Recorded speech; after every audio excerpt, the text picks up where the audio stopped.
Hello again, it's Garson, and today we're going to talk about radiating orbs, why they're good, or more rather, a breakdown of what's happening here. So, a demo. So we drop a radiant attack, and now, on a single strike, this guy has radiant orbs, 6 turns of it, and it even created a shockwave, so everybody around him took some radiant orbs, and they're all illuminated. So what is this actually doing for us? Well, it's going to make it harder for Cuthbert to try and hit us. But Aronson's going to have more likelihood to hit us because he has none. There we go. Uh-oh. So, like I said, we're going to have to use some other means to dodge the attack. So let's take a look. Aronson did miss us, but that's because I caused disadvantage. Otherwise, he was definitely going to hit us. Otherwise, if we come back to Cuthbert and why he was missing so much. So Cuthbert had -5 to his attack rolls from the Radiating Orb condition, and this is the crux of why it's so good. So what we're going to do is back up. I'm going to explain it, get right into it with some notes. So a big thank you, you guys. I really appreciate your support. Thank you so much for watching. And to keep it simple, because my favorite feedback is just get to the point. So here's the point. It creates a defensive value while you're going on the offense with more than likely radiant damage, which gives radiant damage a really nice, strong niche, especially in honor mode, where it's not really capable of causing double damage for radiant damage, like say wet with lightning or the resonant stone with psychic damage. So let's get into why radiant orbs are so good, or rather how they work. So I broken it down. You can follow along or just skip around if you need to, but let's dive into what is it actually. We'll get into the source, which is the game itself. So radiating orbs, it says right here, afflicted entity has a -1 to their attack roll, which is accuracy, right? So for every stack or every turn of this, they're going to have a -1 plus that many stacks. It also illuminates the area around them, which does come into play more than you would think.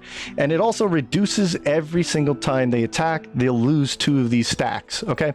So let's bust back into the notes. Basically, it's a condition that they lose accuracy for every turn or stack, and we can go up to a maximum of 10 turns or stacks. It also illuminates the area, like I said, does play into certain things, but basically it makes targets more likely to miss you. Now, wait a minute though. If they lose 2 stacks of this every time they attack, then is it really that great? It's really only affecting one attack. Well, we can actually stack it with a common set called the Luminous Armor, or the Luminous Gear. Anybody talking about Radiant Orbs are usually talking about the chest piece, the Luminous Gloves, and these 2 rings that pair pretty well together. So basically, what applies it? Well, really just the equipment I'm talking about here, and I'll break it down for you, but there's really no class or subclass that can do this. It's more of a complement to those mostly using radiant damage, in my opinion. So the first and earliest piece you can get in Act 1 Underdark is the Luminous Chest. We throw it up on the screen there. So basically you have to do radiant damage, and the target itself will get 2 radiant orbs, but also it'll dish out a shockwave in a 10-foot area. So inflict radiant orbs in a 10-foot area. So let me actually bust out a clip of this. You can see it all working on its own. I'm not using any other piece of gear. Just the chest piece alone, you'll get in Act 1 and get right to using the Radiant Orbs with Radiant attacks. So Sacred Flame, if it hits my target, just on a single target, it'll just dish out Radiant Orbs for 2 turns. So that's pretty good. But what's really valuable about this, and kind of exponentially gets crazy when you're hitting multiple targets with Radiant damage, is it creates a shockwave. So if I hit Cuthbert here, like you saw earlier, now there's a bunch of radiant orbs, not just on him, but every enemy around him. And then this creates that defensive value, especially in those big clumps. So what about the Luminous Gloves? Very similar, just no shockwave. You must be doing radiant damage to inflict 2 more radiant orbs. So let's see that all by itself as well. Pull up another clip here. Okay. So just with the Luminous Gloves, no chest piece or the rings, right? Very similar, like I said. We're going to go ahead and attack with Sacred Flame. As long as it hits, I do the damage, but also get the defensive value of the orbs for 2 turns. And so if I just use a speed potion and attack again, or I have like the Dragon Breath or something, I will stack more. So let's pause for a second. The whole idea here is I can get more stacks the more I, on my turn, keep applying this, even if it was just 1 piece of the gloves or the chest, right? So let's move on to the ring though. So the gloves, by the way, can be found in Act 2 in the Shadowlands in a broken down shack with the measle enemies. Like I said, you need to use radiant damage just like the chest to get more radiant orbs. Anyway, so let's get to the last piece that actually dishes out radiant orbs. This one's special because it says any spell damage, not radiant damage. So when we do damage to an illuminated target, they'll get 2 more radiant orbs. You can kind of see where we're going with this, but again, let's isolate it and see what we could do with itself. So here's me just using the ring. I'm once again going to use Sacred Flame, but keep in mind, I could use this with Eldritch Blast. I could use this with other attacks. The wording here is a little more, I guess, deceptive, but basically, if they're in a non-shadowy area, you can see the icon, the sun icon was shaded here. This is fully lit, so we know that this will work against this guy. And now we get Radiant Orbs. Like I said, it can be used on just about most attacks as long as it's considered quote-unquote spell damage. So we're getting more Radiant Orbs for just having a target illuminated, and guess what? Now they're illuminated, so we can keep using this ring's effects and keep getting more Radiant Orbs. So then the last ring is the Callous Glow Ring. And the Callous Glow Ring states that if they're illuminated, they'll take 2 points of damage. So just to make it a little simpler for you, once again, the target has to be illuminated, but it actually adds 2 more additional radiant damage, once again favoring anybody using radiant damage on their build. So let's go ahead and isolate this once more. This will be the last of the 4 to show. Here we go. So I'll just use the ring and we'll see how much damage I get out of the radiant orbs. Once again, the target has to be in a non-shaded area, non-obscured area. So we'll use the same target. I'll skip ahead real quick. We're going to drop another Sacred Flame, and I'll go into the damage log and see what did it actually add. So I was already doing radiant damage, but this is going to add 2 more radiant damage to the punch of my attack, right? So let's back out of here. Let's think about this for a second. These 2 rings actually pair really well because they have the same conditions almost. And the other pieces all keep adding 2 radiant orbs, at least to the single target I'm hitting. So there are a few more pieces that could actually play into it, but these are the most common. And there's sort of the luminous set or the radiant orb set, if anyone's ever talking about it, when they're talking about builds and how to play the game and all that stuff. But basically, there's also some other pieces that are worth noting, like the Holy Lance Helm. You've noticed when I've been missed, there's actually a potential to take radiant damage, and therefore with the rest of the set take radiant orbs. So this is a really cool, awesome piece of the set, or addition to the set. There's also the Sacred Star. This is a later game piece, so I didn't really want to include this, but honorable mention because it does do radiant damage and it does dish out radiant orbs.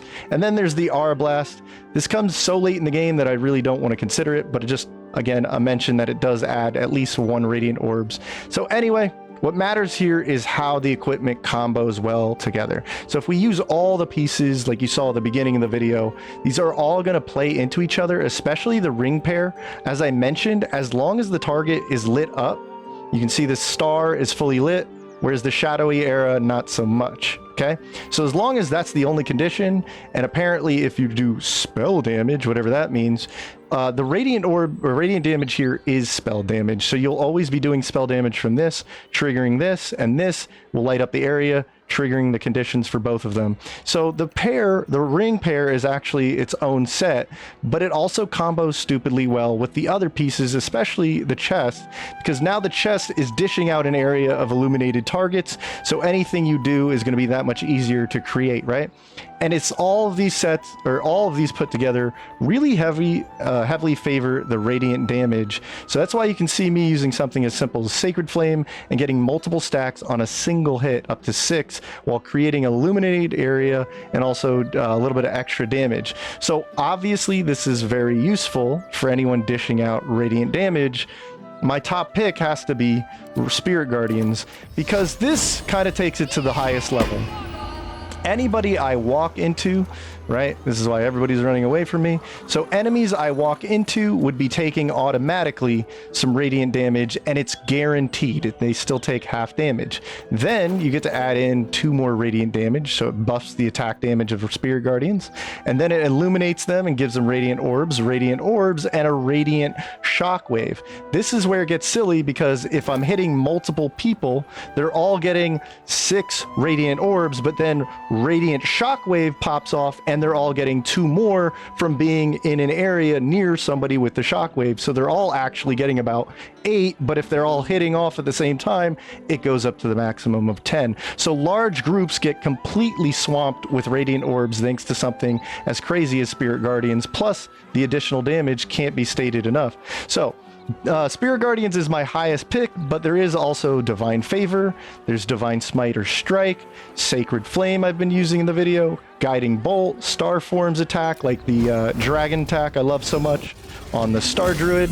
Everybody in the area would get hit with Radiant Orbs. And then there is equipment like we saw with the Star Mace. So Radiant damage also has no effective way to really get double damage, and this would be a real damper to what radiant damage is potentially capable of doing, right? Because when something's vulnerable, they take double damage. So a good example is if you wet a target, you probably already know that they take double lightning damage, making lightning really preferable in this game. Same with those who know about the Resonance Stone in Act 2. You can get a stone in the 30-foot area. Everybody's vulnerable to psychic damage, taking more damage. There's also the Perilous Stake trick in Tactician, but it doesn't work in Honor mode, which is what I usually try to use as a reference. So this doesn't work in Honor mode. So then what are we left with? Well, Radiant Orbs then gives Radiant damage a nice edge or niche against the other damage types. So let's put it this way. You get to passively attack, or rather, while attacking, you get a benefit passively. You don't have to do any additional attacks or nonsense. So it keeps it really simple. Attacking is now rewarded with a defense for going into offense, right? So they always say the best defense is their good offense. So let's put it this way. If you're staying alive, you're getting more attacks. If you're getting more attacks, you're getting more damage. So this sounds kind of like mental gymnastics, but I assure you, in practice, it actually elevates the radiant damage to a high degree, and it makes your game a lot easier. Your whole team is being able to stay alive, do more attacks, and thus you do dish out a lot more damage because you're just not worried about being hit. Or to put it another way, I don't have the best armor class here, but because of all the stacks to accuracy loss, I'm going to survive even with like something like 18, 17 armor class in Honor mode. So illuminating a target is not like the biggest thing, but just so you know, there are enemies in the game like vampires that hate, like some of the shadow creatures in Act 2 and the vampire creatures in the game, they hate the light and they will get an accuracy loss anyway just for illuminating an area on top of the Radiant Orbs debuff. Then there's also allies that if you forget what dark vision is, or you didn't get the right racial, or you don't want to cast the spell, lighting up an area can actually help an ally's accuracy as well. It happens more often than you think, and when you run into it, you're like, oh, I really wish I had a way to control the lighting in this area. So it's also important to note that these 4 pieces, the luminous armor, the gloves, and the 2 rings, all of these can be found by Act 2, especially if you already know where you could go and how early you could do it. But even if you didn't, characters are roughly going to be around level 5 or 6 by the time you find maybe 3 out of the 4 pieces. And the 4th piece really is just a little damage boost. It's not the craziest thing, but you do want all 4. But the chest is available the earliest, and so even like a level 3 character that just runs straight to getting this, if that's what you want to do and you want to play something with Radiant Orbs, right off the bat, you're going to have one of the best pieces of this set anyway. It's medium armor. It's going to provide you with a nice base, and you can get it really, really early on. It's just hiding under the Goblin Camp. But I'm going to leave it at that, let you go explore, figure it out for yourself. If you're asking how do you play and what do you use on this, I just did a previous video. I'll link it in the comments, the pinned comment section. But the set I'm using right here is called the Star Cleric. We just ran it in Honor mode on what I consider the strongest builds in the game. I played 4 really strong builds in Honor mode just to kind of show you how stupidly powerful you can get in the game. But you can always just join the streams and just watch what we're playing. We're doing something more of a gimmicky run right now, but I always love answering your comments and chats and questions, okay? Because you guys are ultimately my sponsor, and I really do appreciate you guys watching. I hope this has helped kind of explaining and especially showing the power, what's so great about this Star Cleric or Radiant damage in general. And there is member support on YouTube, so I really appreciate the extra support. But really what matters is go out there, go use Radiant Orbs, play another run of Honor mode, or if you've never beaten it, trust me, this is a condition that could help you beat and get your first golden dice. You guys take it easy. I'll see you in the next one.